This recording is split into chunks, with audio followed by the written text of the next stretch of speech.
podcast in which one man strives to level up his geekhood and helping you do the same, one battle at a time.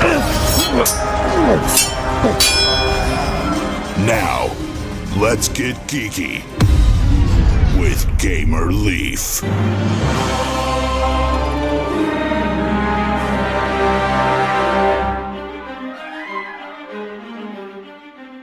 Zile narrowly dodged another volley of defensive fire from the Orion, which sent the others lurching in the rear half of the troop transport.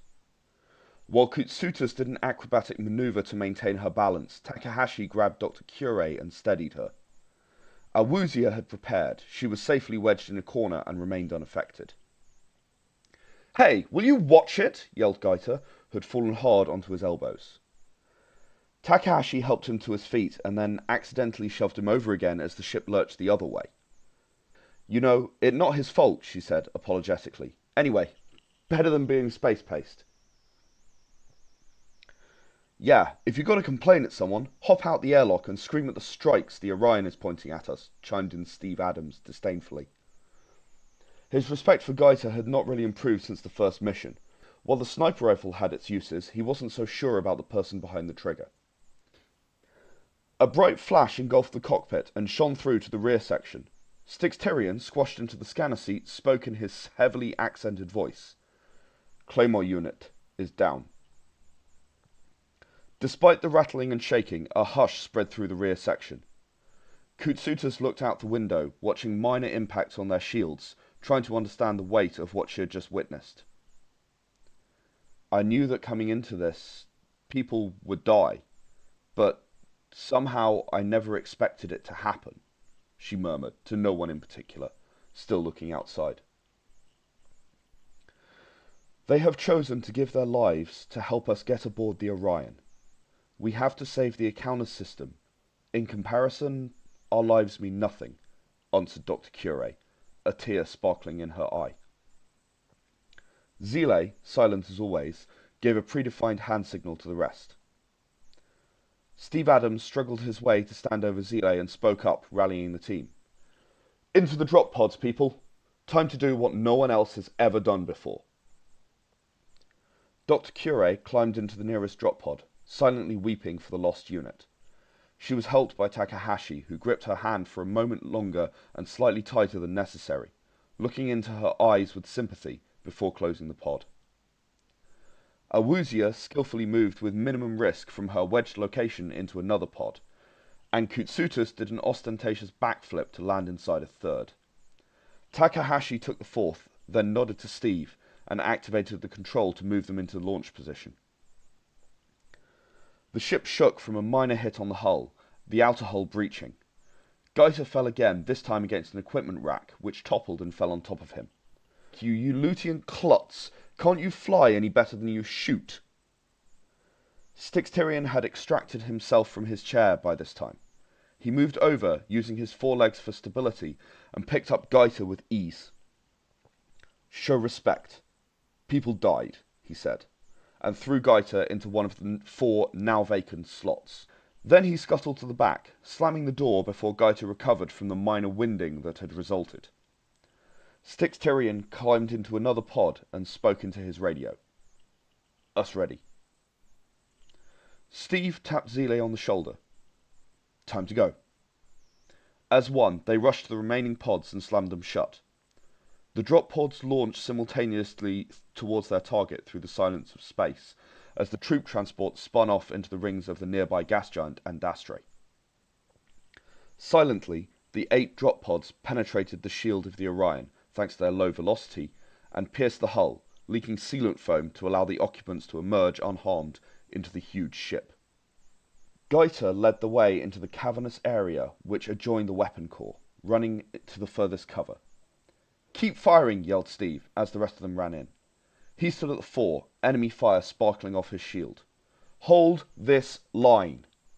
Several soldiers ran forward to attack the unit in melee combat, dealt with Takahashi and Styx Tyrion, while Kutsutas and Gaita fired constantly.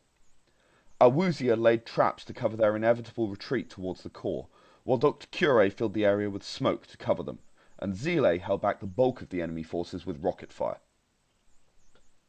Dr. Curie cowered behind cover, highlighting a vector and distance using her implant link.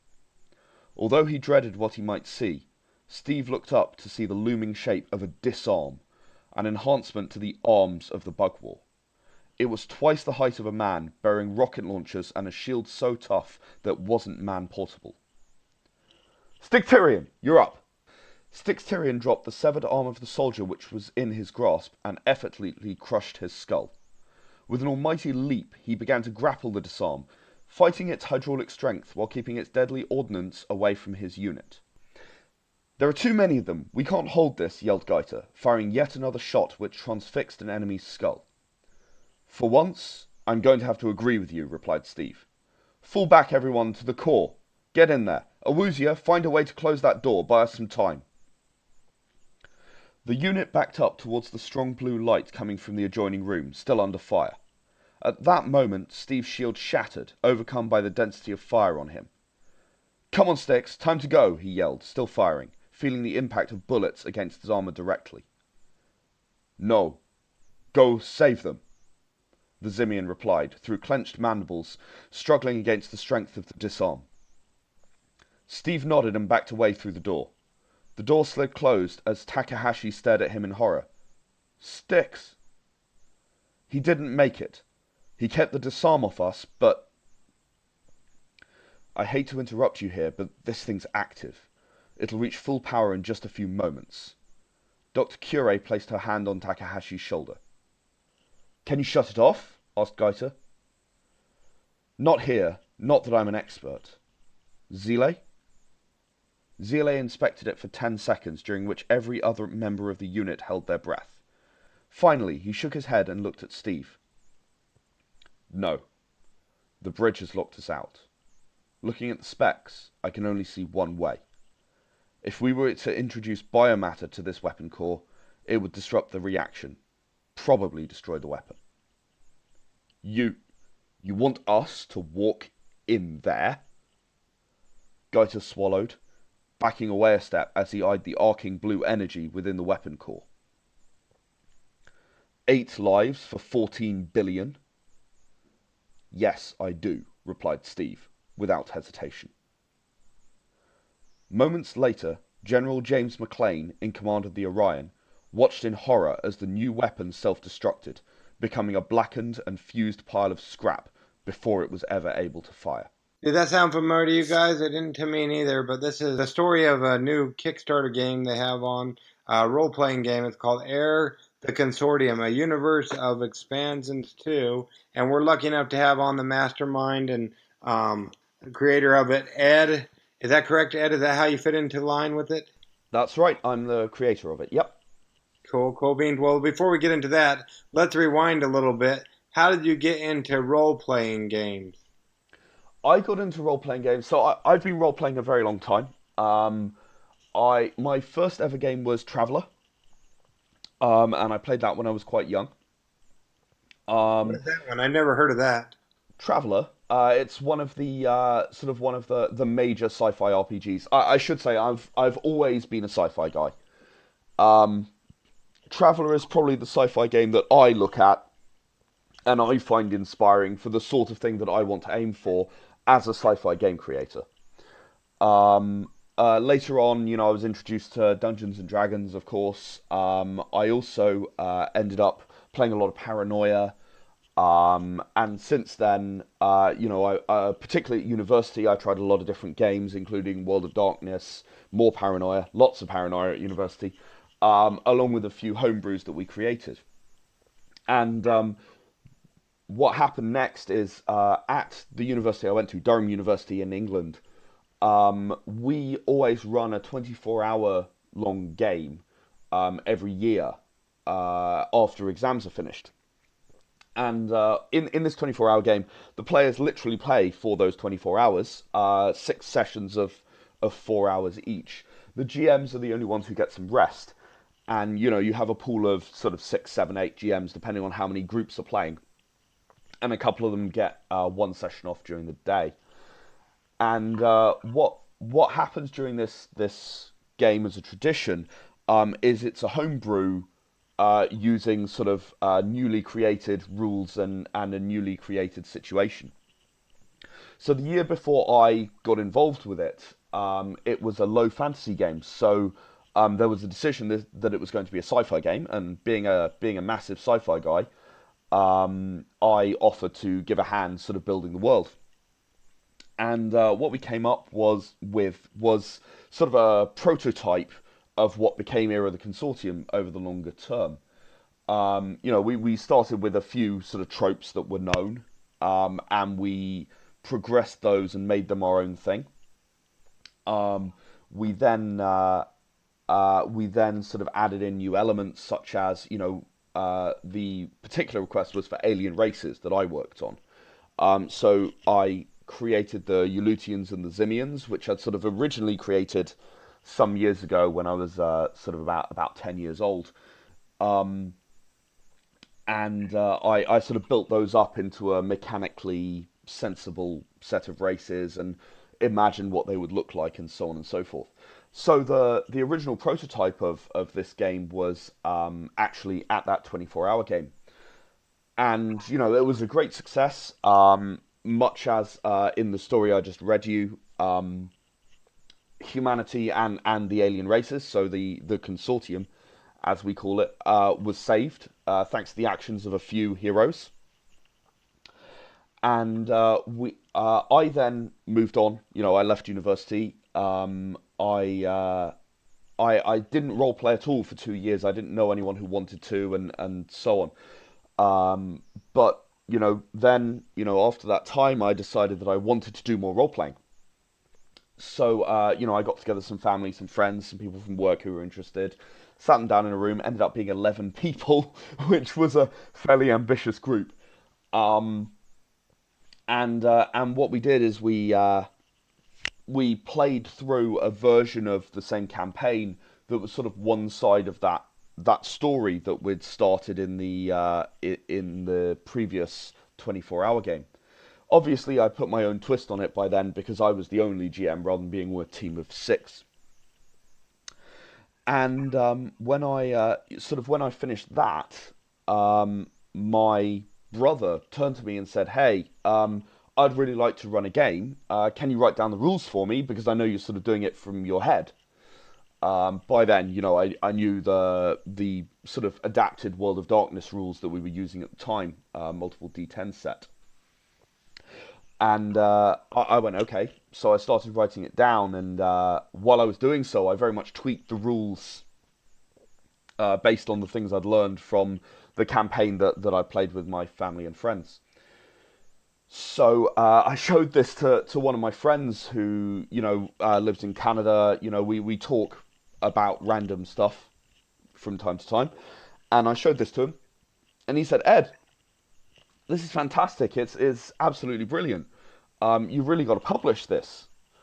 And from there, the whole thing sort of exploded, and I ended up creating Era of the Consortium about 4 years ago now was when it was released. And since then, I've created 7 games in total. I ran a previous Kickstarter for Era of the Consortium expansions, where we unlocked 8 by achieving multiple stretch goals. And now I've come back 1 year since that to continue to expand the Era of the Consortium universe. There's a lot more to do, a lot more to say, many more stories to tell within the universe, and many more options that I want to give people for gameplay. Cool beans. So, yeah, it sounds like you've been doing the sci-fi for a while. That's really cool. So, I got to ask, are you more into Star Wars or Star Trek? I do not view Star Wars as sci-fi. I view Star Wars as a fantasy story in a sci-fi dressing. You have a Dark Knight, you have wizards, you have, duels with swords. That's classic fantasy to me. I like Star Wars. It certainly has its place. I just don't particularly see it as sci-fi. That's fair. So, you're a Trekkie or a Star Trek fan? I was a Trekkie for many years when I grew up. I pretty much know the episode name of every single episode of Star Trek, and can identify it from about 30 seconds of dialogue from that episode. I have watched a lot of Star Trek. Now, is that the original or the Next Generation, or what did you do? All of them. All of them? All of them. All of them up to and including Enterprise. I've not got around to watching Discovery yet. I was going to wait until the season's over and then binge watch the whole thing. Is that the new one they just come out with?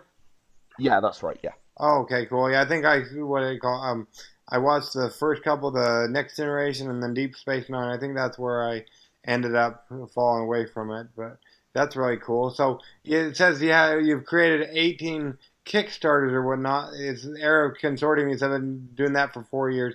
Do you do this full time, or do you do something else on the side? Oh no, I'm a full-time project manager in software delivery.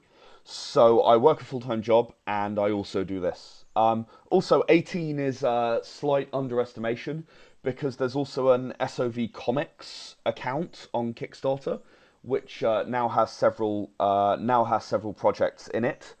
And there's also 3 other Kickstarters that I have run for other people in order to help them create their games and bring them to publication standard.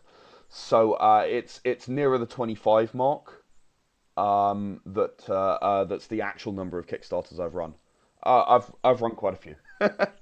Well, cool beans. And we've actually got Princess Leaf joining us today on Getting Geeky with Gamer Leaf, and she's got a question for you, Ed.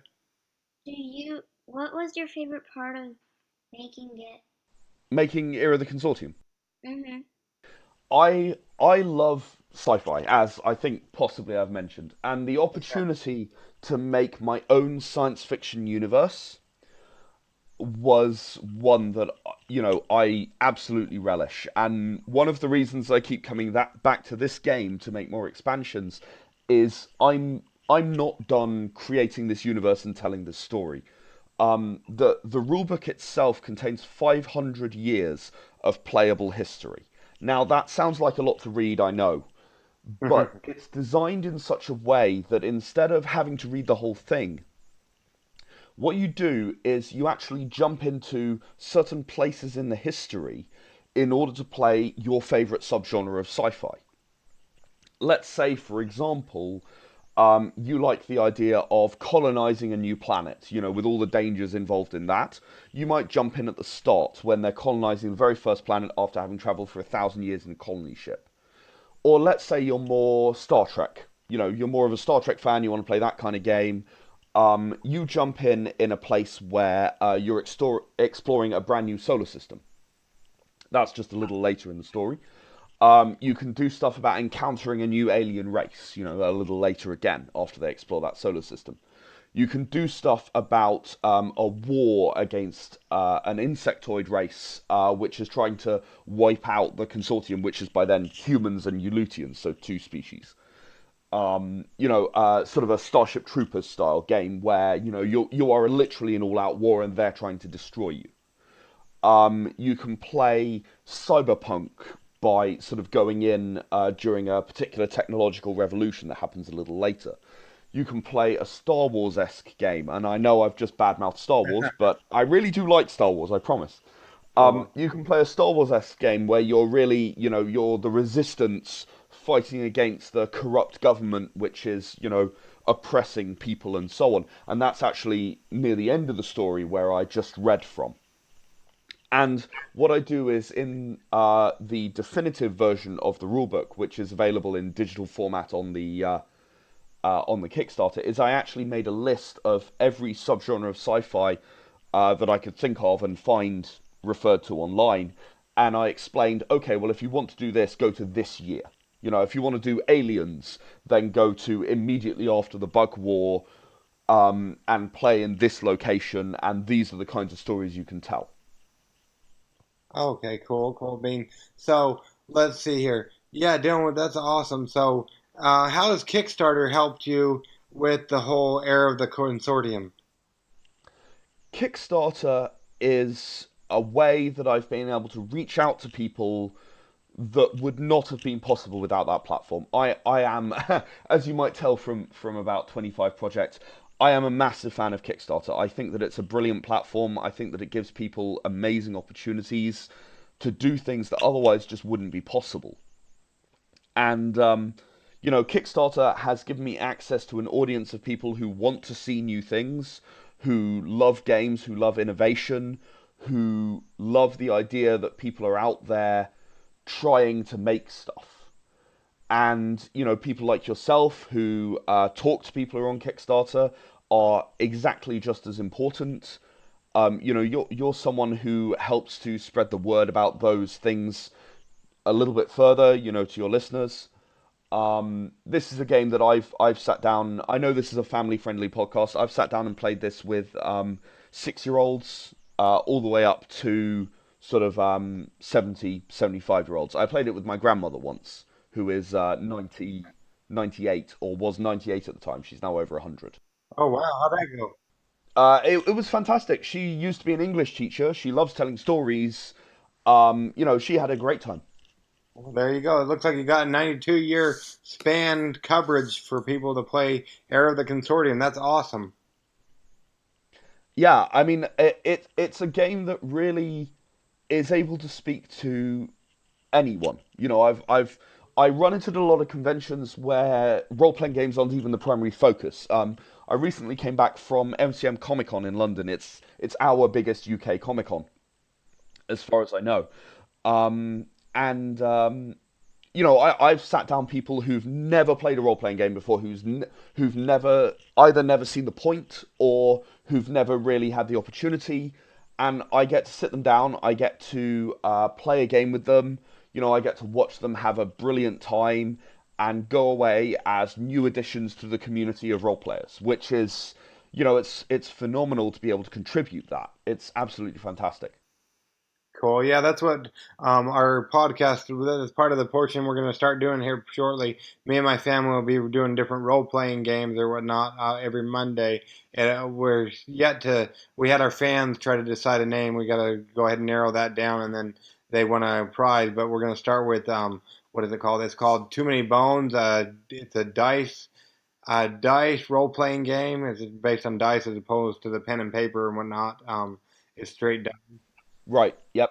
So yeah, we'll be starting to do that, and then we'll branch out from there and whatnot. So we're kind of excited about that, and yeah, that's just awesome. So what kind of I've only played Middle Earth and whatnot. Well, let's hang on. I guess Princess Leaf has a question. Did you have to remake the games? Sorry, can you explain that a bit more? You have to.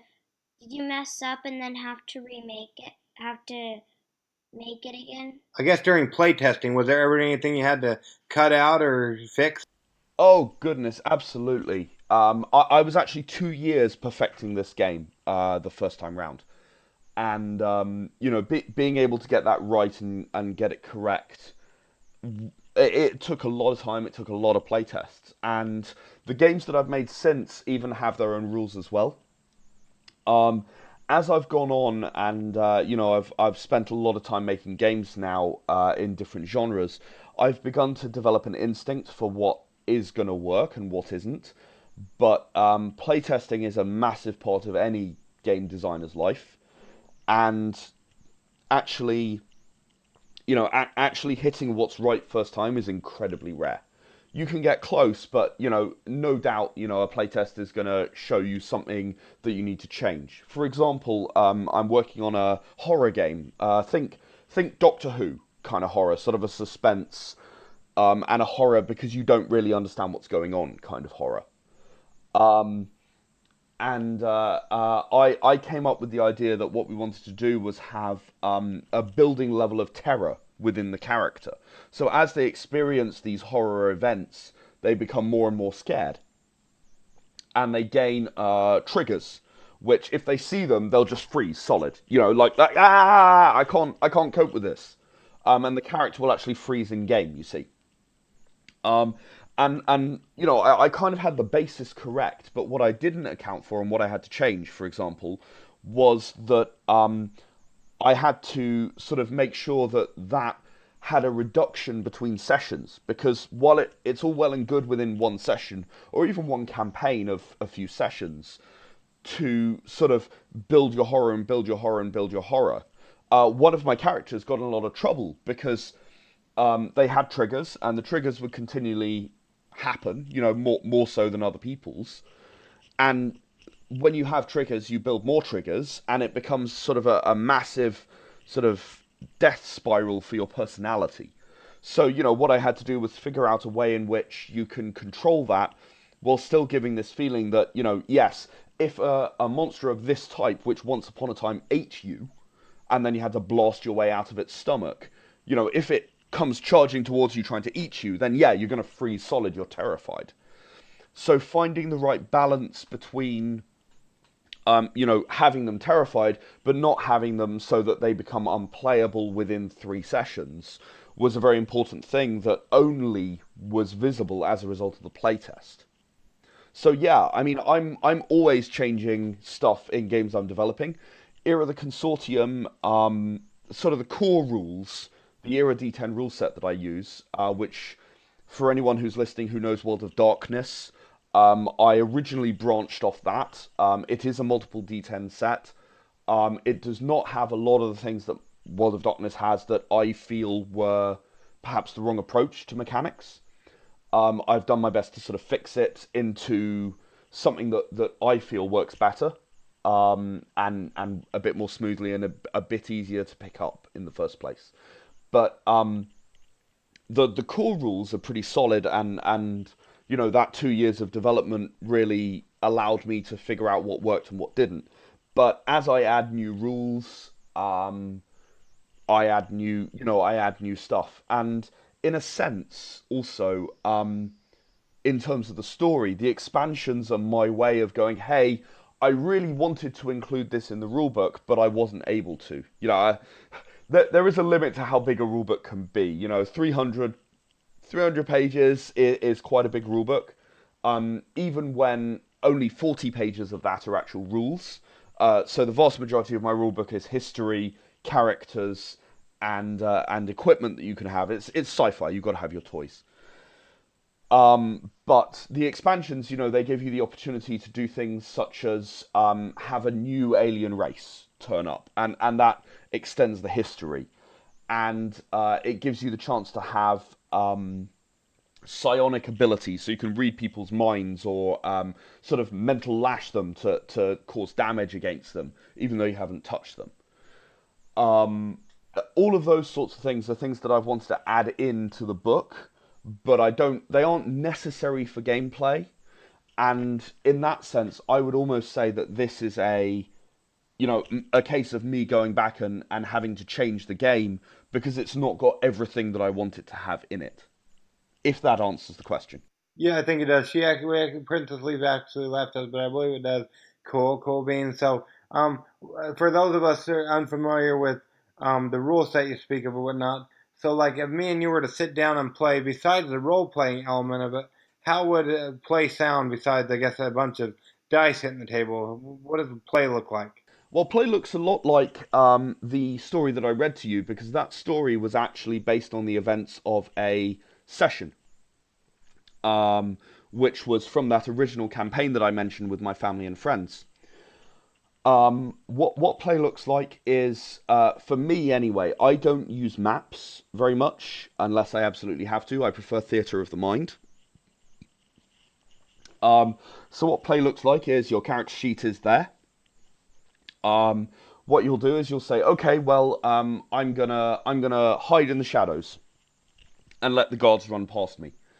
So then what I would do is I would say something like, okay, well, that's going to be a dexterity and stealth roll. You'd count up the number of dots on your character sheet that you've got filled in for dexterity and stealth. You'd pick up that number of dice, say 6 for the sake of argument. Roll those dice, and you'd be looking for... So there's a difficulty factor on the roll. Sort of the standard difficulty threshold might be a 7. So you'd be looking for 7, 8, 9, or 10. So you'd roll those 6 dice, and if you got 7s, 8s, 9s, or 10s, those are successes. If you get more 1s than you get successes, that's a fumble. Like in Dungeons and Dragons, if you roll a 1, that's a fumble.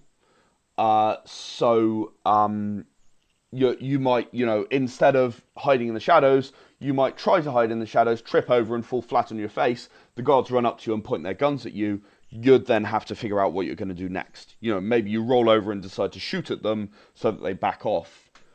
Or maybe you roll over and pull out a grenade and try and bluff them into backing off because you're going to explode it. As with role-playing, there are many, many options. In this game, there are 8 attributes and 18 skills.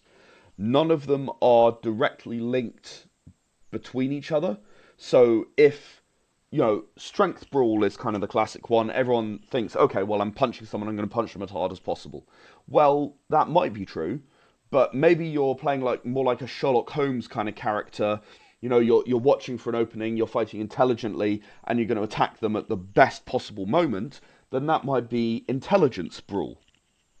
Or if you're playing like a ninja who's sort of looking for a precise strike rather than really hitting them very, very hard, maybe you're looking at dexterity and brawl. And in that way, you can literally have any of the 8 attributes linking with any of the 18 skills, which gives you 8 times 18 options, which is a lot of different options for gameplay. And it means that people can't easily min-max in this system, because all the GM has to do is say, okay, well, this time I think it's intelligence, when you were expecting it to be charisma or willpower.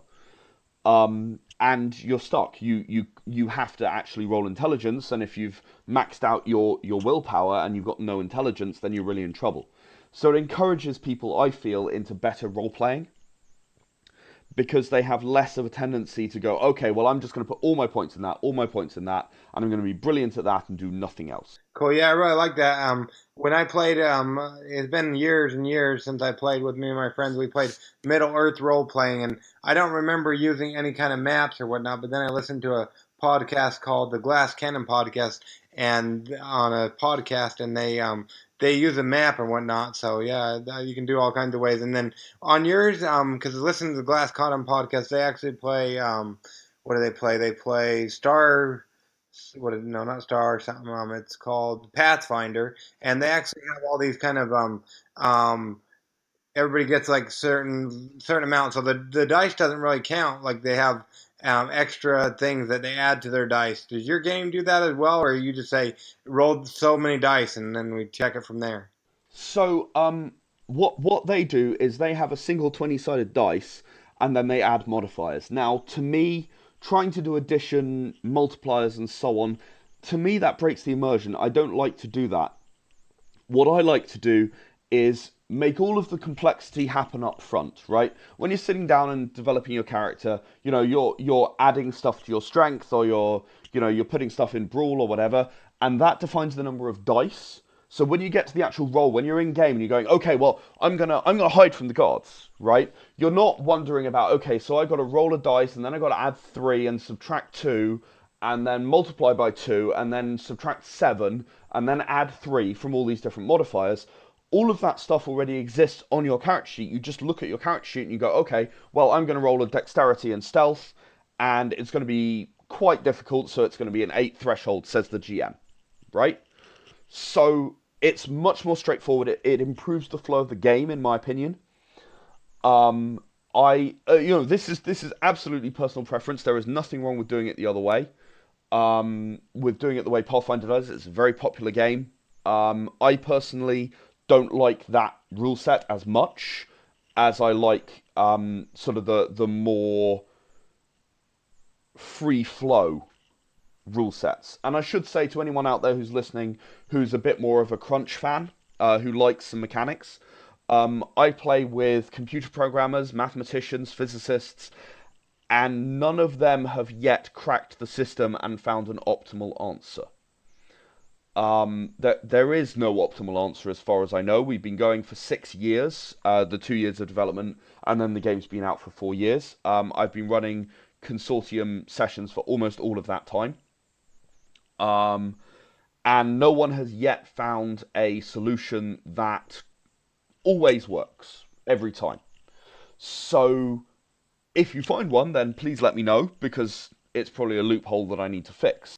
Well, there you go. There you go. Cool. Yeah. And we recently helped somebody that was running a Kickstarter. The company is called Miniatures, and he recently did a dice set chain. It's like what does it say here? It's D20, D30 RPG dice sets.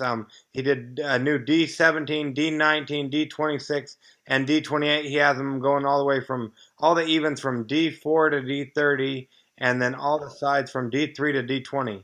That's wow, that's impressive. Yeah, we actually reviewed him or whatnot. Didn't get to play him with the game or whatnot, but I think something like that. He didn't say what games were taken or whatnot. They ended up way overfunding. They got $40,000 out of a almost $13,000 goal or whatnot. But yeah, it looked like a really cool thing for like I don't know what games it would be, but like as opposed to me listening to a podcast, I'd rather than say we're rolling such and such dice because we have so much. I have a power as opposed to having to add all those numbers that I don't have any idea what's going on. So, in Era of the Consortium and the Era D10 set in general, you only roll D10s, 10-sided dice every time. There is actually a podcast of our game that's been running for a very long time now. They're getting close to episode 100. Um, it's called Dyson Stuff, or it's on the Dyson Stuff. The Dyson Stuff is a group of podcasts. Era of the Consortium is the first one they started, and it's the one they've done the most episodes of. They've also done a number of episodes of Era Survival, my survival horror game. They've done Era the Empowered, my superhero game, and a few other bits and pieces. Yeah, Era the Consortium that they do, you may have heard me mention in the story that I read at the start, it was actually inspired by Claymore Unit. Which is that sequence on the starship is actually featured in a comic that we sell called The Last Stand of Stiletto Unit. So we do a number of comics, but and I'll come to that in 1 minute. But The Last Stand of Stiletto Unit, we mentioned that Claymore Unit dies. Stixterian in the scanner chair makes this comment, and these guys they went to our very first convention, which was Anime North in Canada. It was actually arranged by the friend who I mentioned who told me to publish in the first place. And, we went out to Anime North and we met these guys who wanted to start a podcast about role-playing games. They played one game of Era of the Consortium and were hooked. They got hold of the comic and had a look through it, and they came back the next day and they said, "Hey, would really like to do a podcast about this Claymore Unit. How they survived, what everyone thought was them dying, and what led them up to, excuse me, and what led them up to that point." So that's what they've done. They're now 100 episodes or so into the story of Claymore Unit. They've not yet got to the Orion, although I am assured that is coming up very soon. I'd strongly recommend them, and I'll tell you what, I'll give you the link to put in the notes at the end. Because, if you want to know anything about Era of the Consortium, the first couple of episodes maybe had a little bit of sort of setting problems. He mentions plasma cannons, which don't actually exist yet. But, as time went on, he and I worked together to get the setting 100% correct, and he got the rules right from the start. I think in total in 100 episodes, I, the creator, heard 3 rules mistakes, which is not bad at all, to be honest. So yeah, I'll give you the URL for that. So yeah, another thing that we do, as you were saying, is we actually create comics. My co-writer for Era of the Consortium. So I created Era of the Consortium's universe, and I presented it originally in what could be called basically a history book. It was 500 years of fictional history. And, I knew I needed to do better, but I didn't really have any idea how. And I hired someone who became a great friend, John. He's a very experienced writer. He's been working on some fairly high-profile projects that he's not allowed to talk about for quite a number of years, and he is, he took one look at this fictional history book and he said, Ed, no one wants to read 500 years of real history. You think anyone wants to read 500 years of fictional history? What are you doing? So what we did is we actually reformatted the book into a timeline of events and then wrote short stories like the one that I read to you at the start that would let you have a sort of on-the-ground view of what it was like to live in that moment, in that event, to experience that event from some perspective. As a result of that, I think that's a big part of what makes Era the Consortium quite unique. The way we present the history is not like anything I've ever seen. I've actually had a history teacher buy the rulebook at MCM Comic Con because they were so interested in the way that I'd presented the history. Now, John is a comics guy at heart. He's a writer. He can write anything. He's written a number of short stories for my stuff. He's written many, many other things. But at heart, he's a comics guy, and he's always wanted to sort of include comics in our overall offering. So, we have the opportunity to do that. We have some stories to tell which maybe aren't expressed best as written text. And they can better be expressed as images and as a graphic novel. So far to date, I've got to get this right, we've got 5 comics that we've released. 3 of them are for Era the Consortium. And they dart about a bit. The first one that I mentioned was Last Stand of Stiletto Unit, which describes how Stiletto Unit got into the situation they're in now. It describes them being originally recruited by their unit commander, and then sort of goes through pretty much the story that I read out to you at the start. The next comic we made for Consortium was called Counting Down from 1, and that was inspired by our time travel campaign, which is one of the expansions we're offering on the Kickstarter. And the idea of the time travel campaign is, with this 500 years of history, what would happen if you go back in time and actually change the outcome, change the path that this history takes?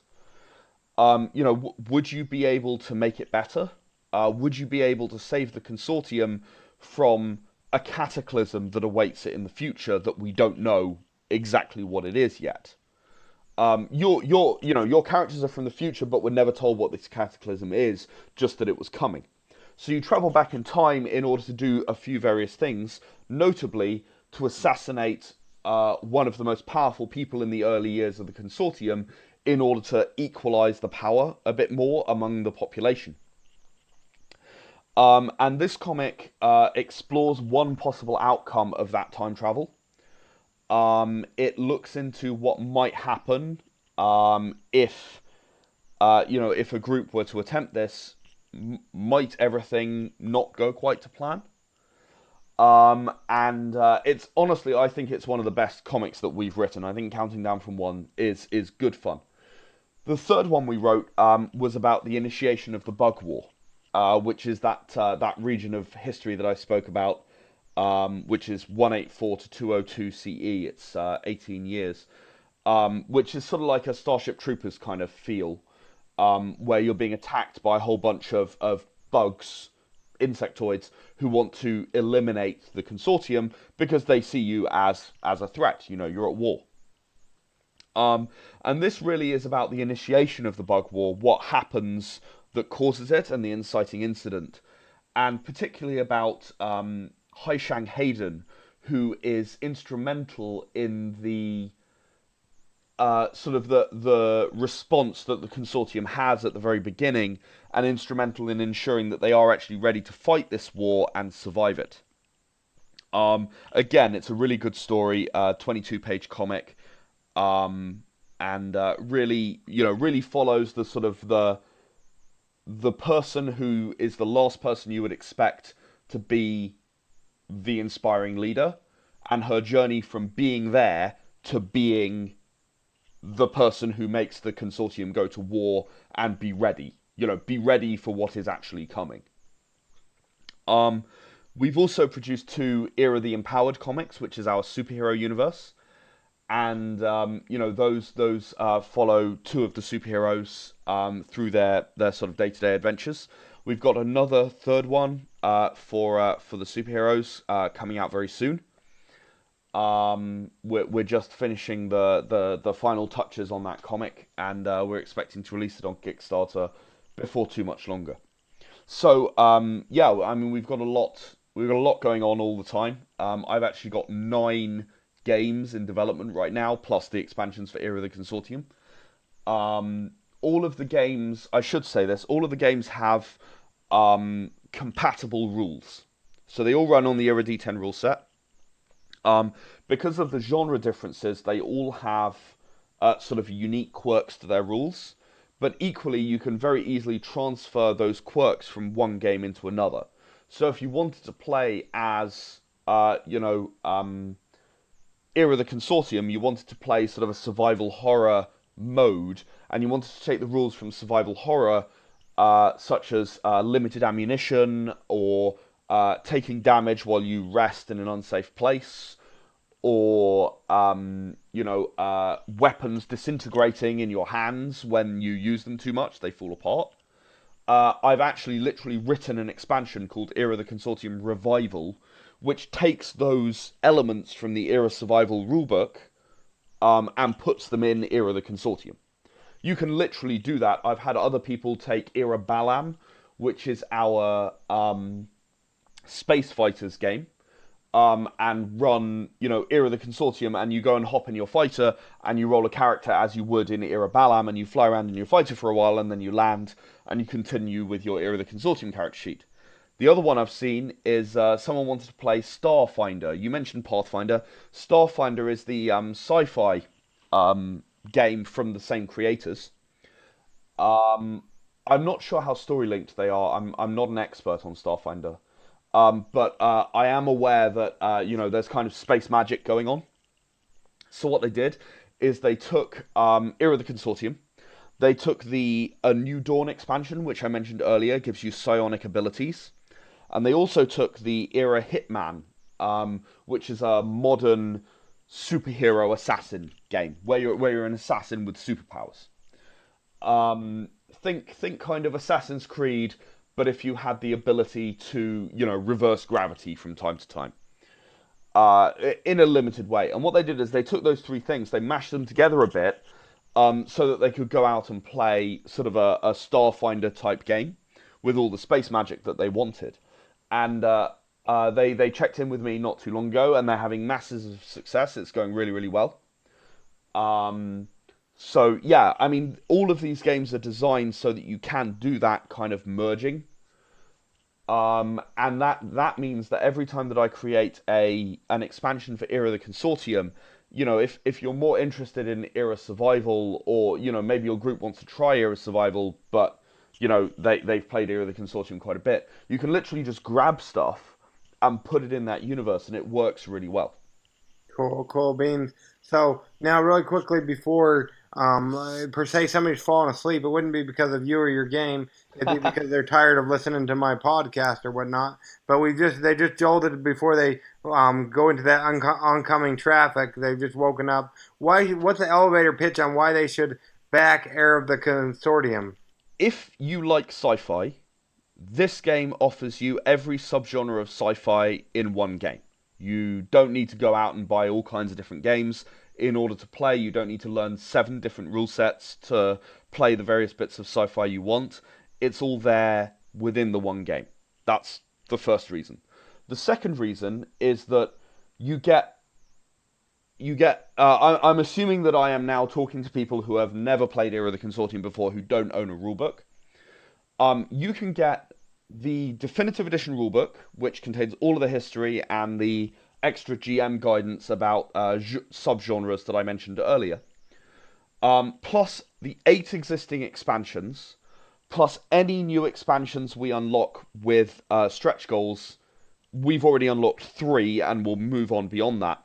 You can get all of that for £25. That comes to about $32, if my maths is right.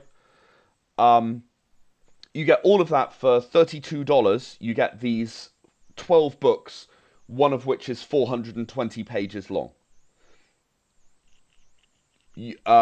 I mean, that's a pretty decent value for money, and that number only goes up, right? As we reach stretch goals, we unlock an extra book for every single stretch goal. We're currently at 3,200 as of recording this. At 4,000, we will unlock a fourth book in this Kickstarter, which would take you up to 13 books for $32. And, you know, if we get to 5,000, there's another, 6,500, there's another, and so on and so on and so on and so on and so on. So, last time we reached £10,000. We unlocked 8 expansions. I have a reasonable expectation that we will do a similar thing this time around. And yeah, I mean, I think now is one of the best possible times to get on board with this stuff. It's incredibly good value for money. It's written by someone who loves sci-fi and believes that sci-fi can tell some amazing, fun stories that you just don't want to put down. Cool beans. Now, I don't know if you listened to any of the podcasts, but the next section of the podcast is called Adventures in Application Acquisition. I don't know what kind of application they have over there, but is there an application you use, whether it be for the cell phone or tablet or computer or even a video game that you use a lot of that we can talk about for a couple minutes? Yeah, I play Hearthstone, which is a mobile app. Does that count? Does that count? Sure. What can you tell us about it? I haven't played that. So Hearthstone is a card game. I also create card games as well, I should probably mention. So far I've produced 2. Champion of Earth and Evil Overlord, if anyone wants to look them up. So Hearthstone is a game by Blizzard. I played World of Warcraft for 6 years. I was a guild leader. I ran into a lot of different raid bosses and monsters and so on that sort of shaped my view on fantasy to a reasonable degree. And for me, Hearthstone is something that I can play that is, you know, fairly light touch relative to World of Warcraft, and it's fun. It's a number matching game where, you know, your cards can attack other monsters and destroy them, and you attempt to deplete the opponent's points down to 0. It's a really interesting game because it would never work in real life. It can do things like, oh, well, when you draw this, you draw a random 2-cost card, right? And from the entire pool of 2-cost cards that exist in the game. So it's like a trading card game that has this extra element that literally you can pull any card whether you own it or not. Which is a really interesting sort of balance between computer games and reality. Yeah, it's a bit of strategy, it's a bit of fun, and yeah, I mean, I rather enjoy going in there and giving it, you know, giving it my best shot. Card games have always been something that interested me in terms of the strategy involved, because how much strategy is there when you're drawing a random card from a deck that you've built? Yes, you can build the deck according to a strategy. Yes, some cards you can be sure you can draw if you draw another card. But when it comes down to it, it comes to, I draw the card, I play the best card I think at that moment, not knowing what the next card is going to be. And that's something that I find quite interesting. Cool. If you own the right to Hearthstone, what would be one thing you would do to make the application better? I would make it so that if you were playing solo, you didn't need to have an internet connection in order to play. I understand why they do it. You kind of have to have the processing power, and I don't think it would necessarily work on a phone. But yeah, that would be the thing I would look into, because as someone who sort of, I travel to work on the London Underground, and shockingly, it's underground, and that means that there is no signal on the trains for a good chunk of my journey. And that means that you know, I'm not able to play. If I was able to play solo offline, I would happily do that, and I would wait for an internet connection to come back to play against anyone else. Cool. So there you go. You heard it here first on Getting Geeky with Game Relief. The creators of Hearthstone, if you're listening, or the people in charge of the London Underground, if you're listening, go ahead and either give him internet connection underground or fix the app so he can play solo without the internet. That would make his day. It would also disappoint a lot of my fans, I should say, because I spend most of the time I'm on the underground writing. Oh yeah, so don't do that. I guess don't get rid of the internet. Don't give him the internet underground, I guess. So that's good. Cool. So Mina's coming over there to. I guess you're in England, is that right? That's right. Yep. So Mina's crossing the ocean, or if they already live over there, Mina's coming to stalk you in your hometown. How would people go about finding out about you or what you have in the works? So the best way is to hop on our website, www.shadesofvengeance.com. I'm sure you'll put it in the show notes and so on. Yes, sir, for sure. Um, the website has twice weekly updates, where Amy, who is one of my writers, who translates my bullet points into coherent text for the news posts. She writes down what it is that we're working on. I give her information about certain projects. She's working on others, and that's a brilliant place. You can also follow us on Facebook at Shades of Vengeance, or on Twitter, which is at Shades_of_Venge. Or, you know what, you can follow our Kickstarter account, Shades of Vengeance, because pretty much every game we've ever created has then gone straight up on Kickstarter. If you're more of a fan of the comics, look for SOV Comics. And yeah, I mean, we are always around, we're always making more stuff. We are passionate about creating things, we love doing it. And yeah, there are a number of places where you can find out a few sneak peeks. Or you can listen to podcasts like this one. I was just on another one the other day, where I mentioned that we're actually working on our very first miniatures game, board game, which will include miniatures. What podcast was that? That was the We're Not Wizards podcast. Oh boy, Richard had you on. Cool bean. Yeah, Richard's a great guy. I've spoken to him a fair bit about several of my games, and he's actually a big fan of Irabalam, the space fighter game that I mentioned earlier. Oh, cool. I keep getting the people after you talk to him already. I gotta try to figure out somebody who he's gonna talk to and get him before he does. Yeah, no, I mean, I'm glad you posted on the group that I found you on. I found this podcast on Facebook. Cool. I'm glad that I found you because in case you hadn't noticed, after an hour, I love talking about games, about creation, about the stuff that I'm creating. And I love talking to people whenever they'll let me. I've been back on Richard's podcast 3 times now. Oh wow, so you're more than just a, what do you call it? A repeat offender. What does he call you after you've done it 3 times? Well, he's still calling me a repeat offender now. I don't know if he's going to come up with a new name for me. Maybe. Talk to him about it. But yeah, no, I'm thrilled to find another person to talk to, another podcast that is interested in games. Cool beans. And it sounds like you know Mark McKinnon of Wreck and Ruin fame. I don't know him personally, but I know of him. Yeah, I've come across him. We're on a few of the same Facebook groups, for creators and so on. Yeah. Cool beans. Yeah. So I just got word that he's going to relaunch Wreck and Ruin come March next year. So hopefully it'll do better than it did this time. Oh, that sounds good. I'm pleased for him. It's a project that I do want to see succeed. Yeah, for sure. I really like it. So that's cool. Cool. Well, we don't want to keep you all day. I guess from the sounds of it, you could talk to us all day probably from what you keep saying.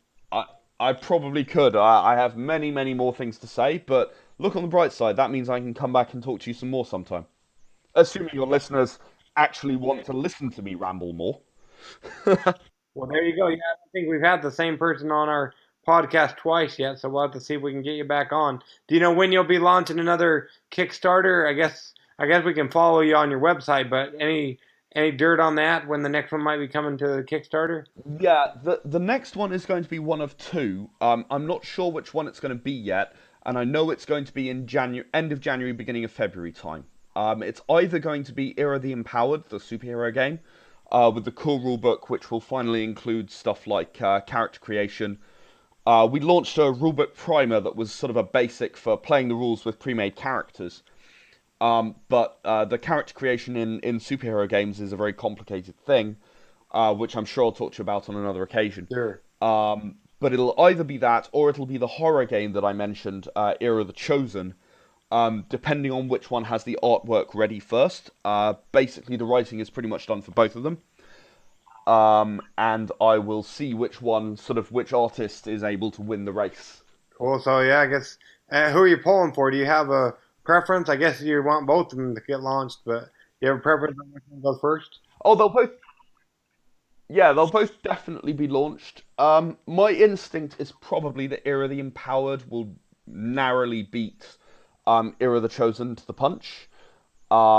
Because we're churning through those images quite quickly, whereas the Era the Chosen images are, by a brilliant but slightly less experienced artist, so he takes a little longer over them. They're both artists I've worked with before on other projects, so I'm very confident they'll both happen. And it might be scary for them. The pictures might be scaring them, so they're not driving as fast. Well, he also did the artwork for Era Survival, the survival horror game. The guy who's doing the Era the Chosen game. So I think that's probably unlikely. He's done some pretty scary stuff already. Oh, okay. So that's good. You can sleep at night still, so that's good. Yeah. Well, yeah, we don't want to keep you all day, but we really wanted to thank you for coming on Getting Geeky with Game Relief, Ed. Thank you very much for having me. Thank you for letting me ramble for an hour. Thank you to anyone who's listening still. You've survived me talking for an hour. Yeah, there you go. And please, if you like sci-fi, or even if you like other genres, come and check out what we've got to offer. I think we've got something for pretty much everyone, from fantasy, to modern, to survival horror, post-apocalypse, to sci-fi. Come and check out what we've got. I think they're good games. Other people who've played them seem to think they're good games. And if you have any questions, get in touch with us on Facebook, get in touch with us on Twitter. We're around. We try to be approachable, and we're more than happy to talk to anyone who wants to ask any questions. And if they're interested in any of your other stuff that's not currently on Kickstarter, they can go back in and buy that. Is that correct? That's all on our Shades of Vengeance website store. You go on the website, you'll see at the top dirty great button called Store.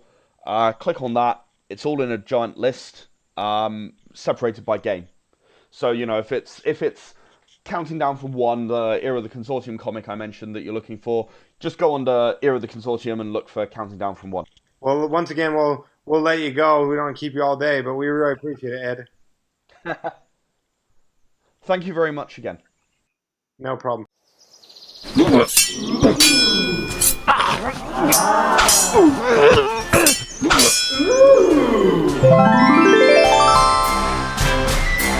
Gamer Leaf levels up. Tune in next week to see if Gamer Leaf's luck holds up.